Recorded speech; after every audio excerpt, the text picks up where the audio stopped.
चरित्र सुनने से हमारे हृदय में विशाल भक्ति का प्रादुर्भाव होता है।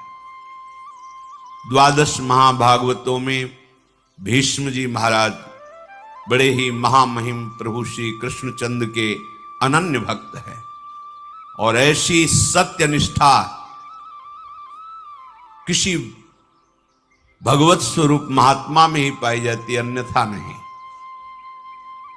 अमोघ वचन, जो निश्चय कर लिया वो प्राणपण से निर्वाह किया। जिनके जीवन में सत्य ही सत्य है कि मुझे और कोई साधारण स्त्री अपने गर्भ में धारण नहीं कर सकती, हे मां आप कृपा करो और मुझे अपने गर्भ में धारण करो। तो गर्भ में धारण करने वाले पिता का चयन ब्रह्मलोक में विराजमान महाभीष के रूप में श्री गंगा जी ने किया। वही भूतल पर प्रतीप राजा के पुत्र महाराज शांतनु के रूप में प्रकट हुए ब्रह्मलोकवासी महाभीष राजा। बड़े ही प्रभावशाली बाल्यावस्था से ही थे। परम तपस्वी राजा शांतनु देवराज इंद्र के समान तेजस्वी थे। एक दिन प्रजा रक्षा के लिए रुग्ण और हिंसक, जिनके जीवित रहने पर प्रजा में संक्रामक रोग फैल सकता है, ऐसे पशु और जो घोर हिंसा स्वभाव वाले हैं, ऐसे पशुओं को प्रजा रक्षा के लिए मारने के लिए वो वन में जाया करते थे। एक दिन उन्होंने गंगा के किनारे ही भ्रमण कर रहे थे, देखा अपने तेज कांति से मानो कई सूर्य एक साथ उदय हो गए हों। ऐसी तेजस्विनी नवयुवती सुंदरी लक्ष्मी जी के समान ऐश्वर्य और सुंदरता से युक्त धीरे धीरे महाराज शांतनु के समीप आ रहे। उनके सारे अंग निर्दोष गौर वर्ण, ऐसा मोहिनी सुंदर रूप, उस पर बड़ी ही दिव्य साड़ी धारण किए हुए, देखते ही राजा शांतनु का शरीर स्तब्ध हो गया। ऐसा रूप तो कहीं सुना भी नहीं था जैसा रूप देखा। आश्चर्यचकित हो गए। थोड़ी देर के लिए दोनों नेत्र अपलक हो गए, पलक झपना बंद हो गई, मानो मूर्ति खड़े हो। ऐसी दिव्य कांति, ऐसी दिव्य सौंदर्य सुधा समीप आकर के महाराज शांतनु की तरफ सांत्वना देते हुए बोले, आप धैर्य धारण कीजिए, मैं आपकी ही सेवा के लिए आया। तब इनमें साहस हुआ बात करने का। शांतनु जी ने कहा, मैं देख करके ही बता रहा हूं कि तुम कोई दानवी, गंधर्वी, अप्सरा, यक्षी, नाग कन्या या मानवी हो ही नहीं सकती। त्रिभुवन में ऐसी कोई सुंदरी नहीं, मुझे पता है, क्योंकि ब्रह्मलोक से सीधे आए हैं तो सब कुछ पता है। इनकी स्मृति, इनका ध्यान, इनकी तपस्या इतनी जोर की है कि ऐसी सुंदरी तो हमने देखी ही नहीं। पर मैं तुमसे प्रश्न नहीं करूंगा कि तुम हो कौन, बस मेरी याचना है कि मैं आपका संग चाहता हूं। जब शांतनु जी ने ऐसी प्रार्थना की तो मधुर मुस्कान युक्त महायशस्विनी त्रिपथगामिनी भगवती गंगा जी उनके ईश्वर की वृद्धि के लिए उनसे कहा, मैं आपका संग स्वीकार करती हूं, आप इस योग्य हैं, पर मैं कभी बुरा से बुरा करूं या भला से भला करूं, आप कभी प्रश्न नहीं करेंगे। कार्य में आप रोकेंगे नहीं, किसी कार्य में मुझे कभी अपरिवचन नहीं बोलेंगे।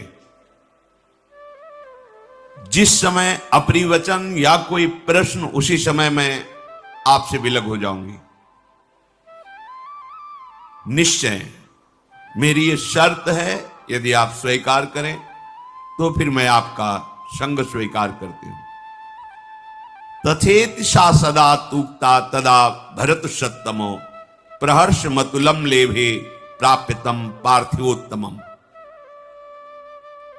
शांतनु जी ने कहा तथास्तु, जैसा तुम चाह रहे हो वैसे ही हमारे आचरण होंगे, हम तुम्हारी शर्त स्वीकार करते हैं। महाराज शांतनु भगवती गंगा जी को रथ पे विराजमान करके उनकी राजधानी हस्तिनापुर में उस महल में जैसे देवराज इंद्र का महल, ऐसे महल उसमें देवी गंगा जी को विराजमान किया। जितेंद्रीय महाराज शांतनु ब्राह्मणों को बुलाकर स्वस्ति वाचन कराया। जो पिता का आदेश जैसा था कि कुछ पूछना नहीं, कुछ नहीं पूछा, आदेश कर दिया शास्त्रीय विधान के अनुसार इस देवी से पाणी ग्रहण संस्कार में करूंगा। महाराज शांतनु ने शास्त्र मर्यादा के अनुसार पाणी ग्रहण किया। कुछ समय के बाद एक पुत्र प्रकट हुआ। बड़ा महल में आनंद उत्सव मनाया जाने लगा। अभी आनंद उत्सव हो ही रहा था, देवी गंगा जी ने उस पुत्र को लिया और चल पड़ी अपनी धारा की तरफ, और वहां जाकर कहा, ऐ वत्स, तुम्हें पता होना चाहिए तुम वसु हो, वशिष्ठ जी के शाप से तुम मनुष्य लोक में आए हो, मैं तुम्हें ज्यादा यहां टिकने नहीं दूंगी, जाओ तुम अपने वसु स्वरूप को प्राप्त करो। ऐसा कह के अपनी धारा में डाल दिया, तुम्हें मैं शाप से मुक्त करती हूं। और बड़ी प्रसन्न मुद्रा में फिर महल लौट आए। महाराज शांतनु भारी असंतुष्टता को प्राप्त हुई कि प्रथम बालक और इसने हत्या कर दी बालक की, पर कुछ बोले नहीं। दूसरा बालक हुआ, वही प्रक्रिया। 7 बालक प्रकट हुए, 7 को गंगा की धारा में प्रवाहित कर दिया जीवित। जब 8वां बालक गर्भ में आया, जेवी लेकर के चले। अथैनामष्टमे पुत्रे जाते प्रहसतीमिव उवाच राजा दुःखार्तः परीक्षन् पुत्रमात्मनः। जेवी चली तो महाराज शांतनु पीछे से, ये क्या तू अमंगल कर रही, कौन है तू? ऐसी तो कोई मां नहीं देखा हमने सृष्टि में जो प्रकट होते हुए अपने बालक को नष्ट कर दे।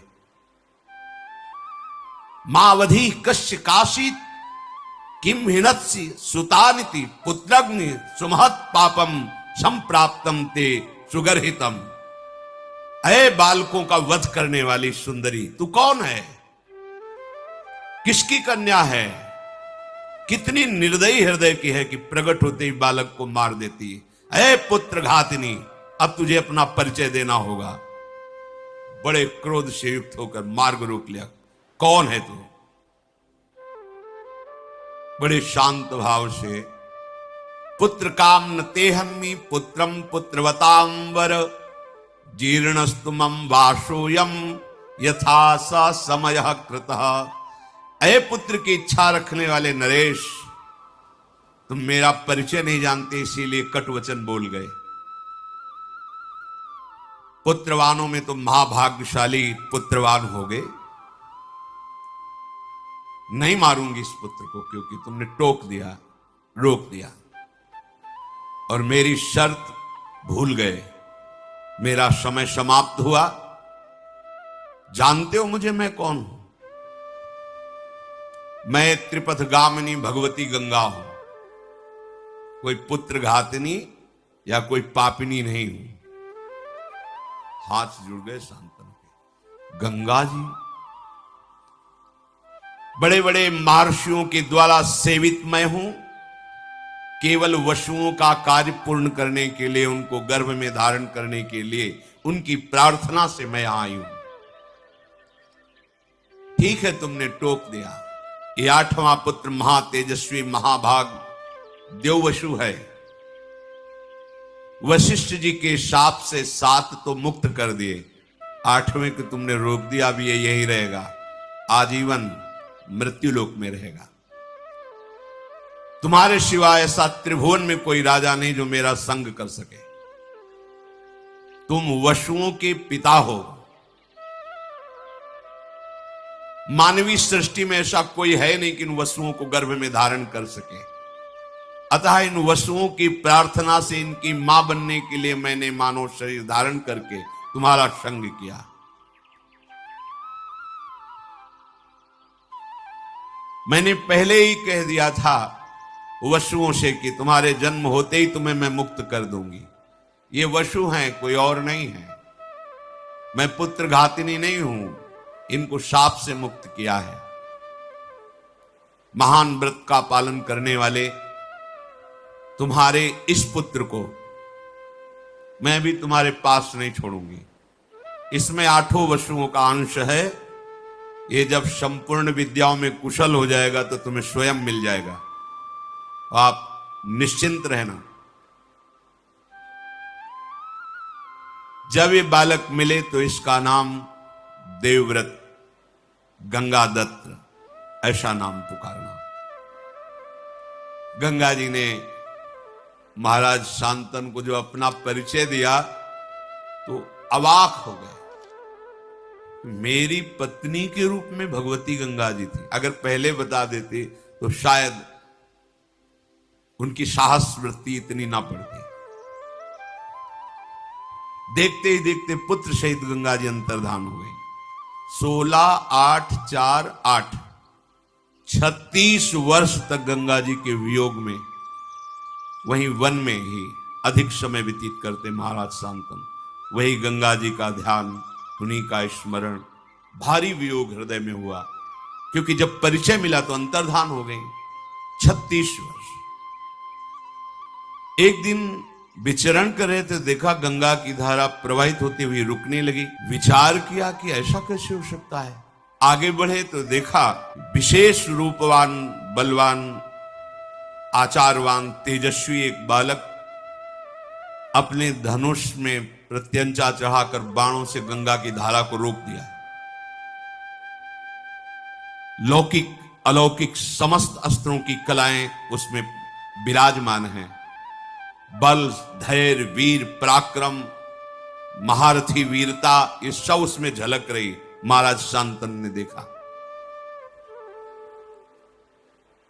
महाराज शांतनु इतने आकर्षित हो गए, उन्हें पता नहीं कौन है। जब नजदीक की तरफ बढ़े तो बालक देख के ही अंतर्धान हो गया। बड़े विस्मय में पड़ गए कि ऐसा तेजस्वी बालक अभी तक हमने नहीं देखा जो बाणों से गंगा की धारा को रोक दे।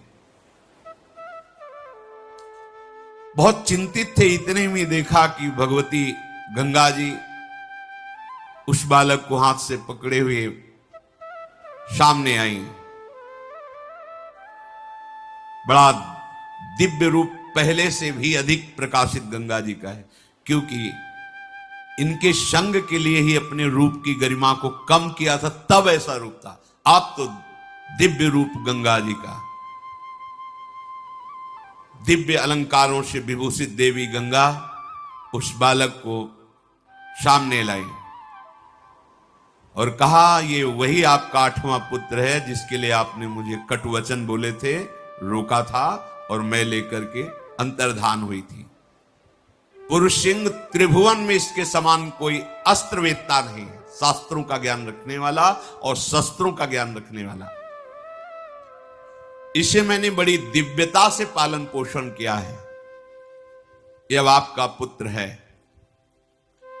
ये महर्षि वशिष्ठ से 6 अंगों सहित समस्त वेदों का अध्ययन करके ब्रह्मबोध हो चुका है।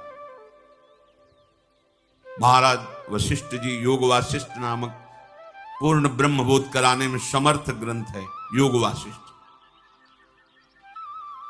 ये अस्त्र विद्या का महान पंडित, महान धनुर्धर और युद्ध में देवराज इंद्र को भी परास्त करने की सामर्थ्य रखने वाला बालक है। देवता असुर कोई भी त्रिभुवन में ऐसा नहीं जो इसके सामने टिक सके।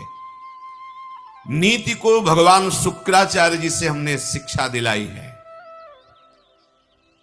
और देवदानों वंदित भगवान बृहस्पति जी से इसने शास्त्र ज्ञान प्राप्त किया है, ब्रह्म ज्ञान वशिष्ठ जी से प्राप्त किया है। महाबाहु महात्मा ये पुत्र अंग और उपांगों सहित पूर्ण रूप से प्रतिष्ठित है।